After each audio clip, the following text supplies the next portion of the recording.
Rumors of supply shortages and display issues made us wonder if the iPad mini with Retina display was indeed going to make it to our teardown table this month. But the buzz around the cryptic release date of sometime in November started again last night, and of course we made sure to get our hands on the iPad mini first thing. So grab your iOpeners and let's jump right in. Hi, I'm Gwendolyn with iFixit, and today we're tearing down the brand new iPad mini with Retina display. The new iPad mini with Retina display measures in at 200mm by 134.7mm. The new Retina display required a little extra room as this version is just a hint bigger than last year's model, measuring in at 7.5mm, which is 0.3mm thicker. It's also a bit heavier than last year's model, weighing in at 331 grams, up from 312. With our iOpeners at the ready and hot off the microwave, we get to work on opening this adorable little iPad.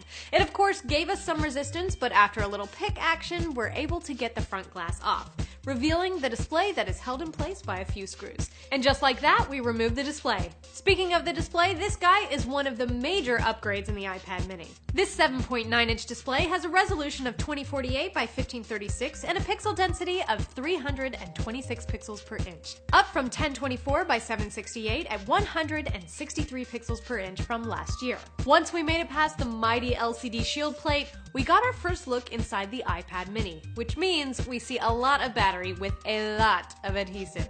So we pulled out the 1-2 punch of our iOpener and our scraping cards and got to work.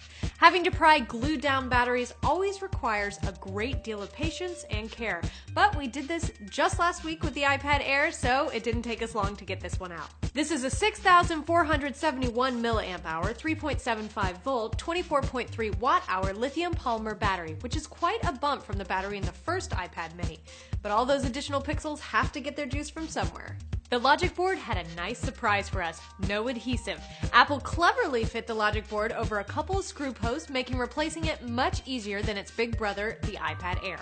On the board, we saw some familiar sights. The A7 processor is the same one found in the iPhone 5S, and according to recent Geekbench scores, is clocked at 1.3 GHz, just a bit slower than the iPad Air. The M7 coprocessor that we saw in the iPad Air and iPhone 5S is also present on this version of the Mini, processing all that data from the sensors on your tablet and saving a lot of power.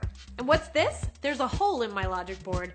This may be a weight-saving solution from Apple. Most likely this will not be in the cellular versions of the Mini, but we'll just have to wait and see. We've come to the end of our teardown, which means it's time to talk repairability. At iFixit, it's our mission to teach people how to repair everything, so we give every gadget we tear down a repairability score between 1 and 10. 10 being the easiest to repair and 1 being the most difficult. The iPad mini with Retina display scored a 2 out of 10, and here's why.